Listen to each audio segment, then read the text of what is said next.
Isanarado na Jesus ene danalai kona una grauna lalai agonara amen. Amen, amen. I said you truly, I tell you, I am Jesus, the called Christ, the Word made flesh, Messiah. Worship in the earthly tabernacle. Hebrews 9. Worship in the earthly tabernacle. Now, the first covenant had regulations for worship and also an earthly sanctuary. A tabernacle was set up, and its first room were the lampstand and the table with its consecrated bread. This was called the holy place. Behind the second curtain was a room called the most holy place, which had the golden altar of incense and the gold-covered ark of the covenant. This ark contained the gold jar of manna, Aaron's staff that had budded. On the stone tablets of the covenant, above the ark, were the cherubim of the glory, overshadowing the atonement cover. But we cannot discuss these things in detail now. As it's stated in Hebrews 9, 2:5. The overshadowing atonement cover was the holy place. You know, which I showed you in my post about the St. Peter's Basilica, which those times they could not discuss it because they have no idea. I did not tell them those times. What it was. That it's why they said they cannot discuss those things those times. Above the ark were the cherubim of the glory. I was the cherubim of the glory, which is Mayat. You know, what they placed on the top of the ark of the covenant above the head of the body of the Christ on the cross with its iconography. You know, with its iconography. You know, this ark contained the gold jar of manna, Aaron's staff that had budded. That is the holy bread, the ostias.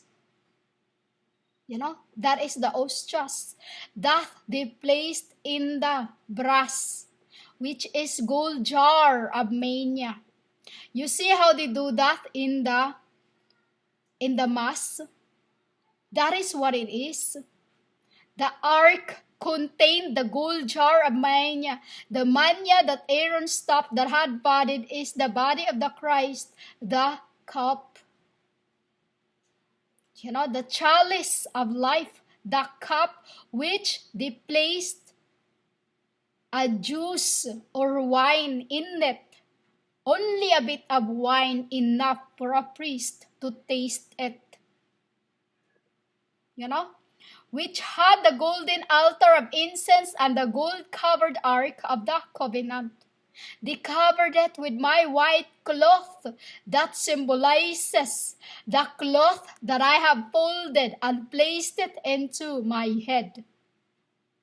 You know, before they started the mass, they will cover the bread, they will cover the wine, and they will cover the jar of manna. What is the jar of manna? Another thing.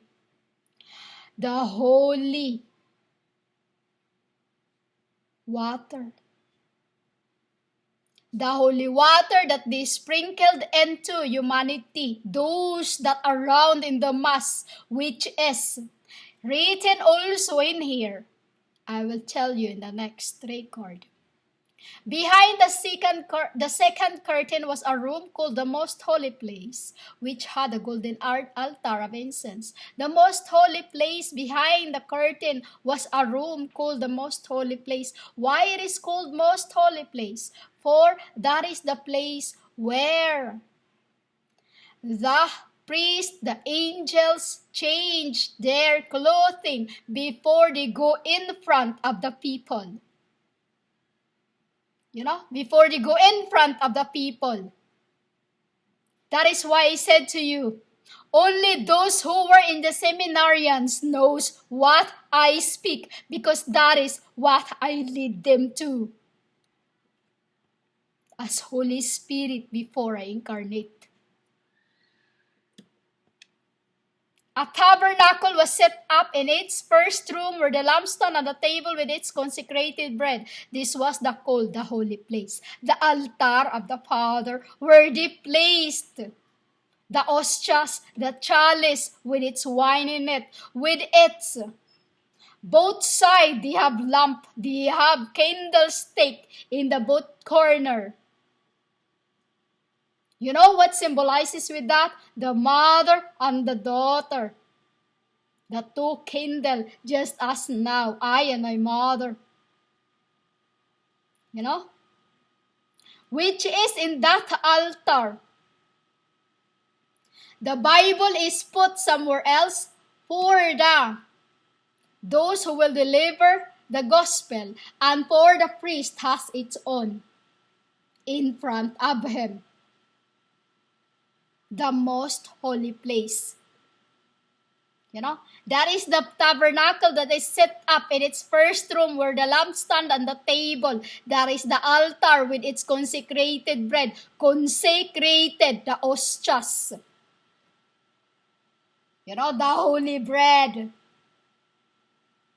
Why the lampstand means, you know that before you go to churches, there is lampstand where you can lit candles. Candles for whoever you want to pray to. Just as how you wish on your birthdays. You lit candle.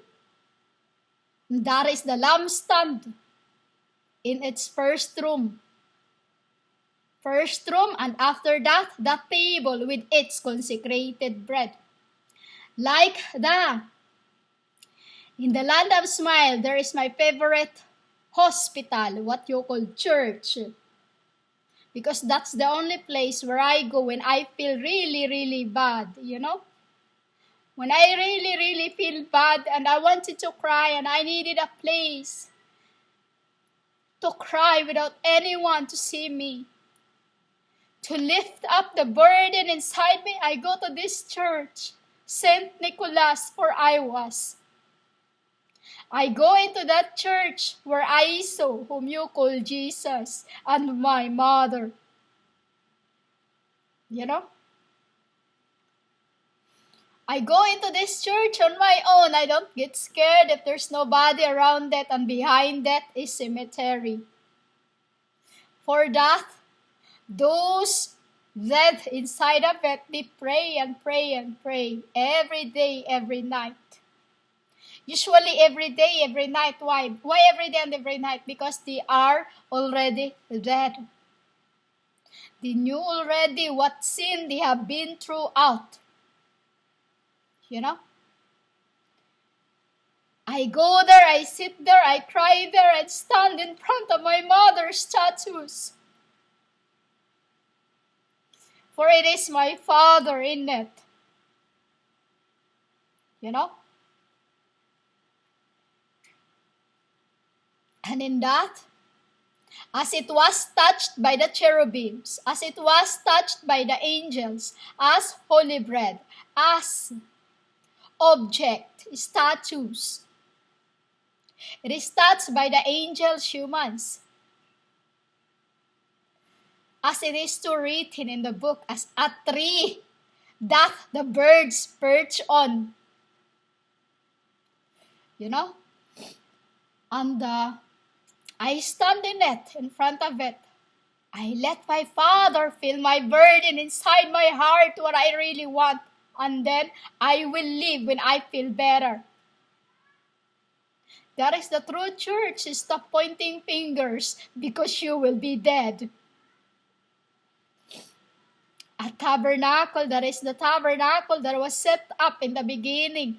A worship and also an earthly sanctuary. An earthly sanctuary for the angels who want to let their burden out. As worship in the earthly tabernacle. That is the earthly tabernacle where you go. The Holy Catholic Church. While your spirit, when you are asleep, goes to the mountains of the world Sinai to preach and pray for the souls.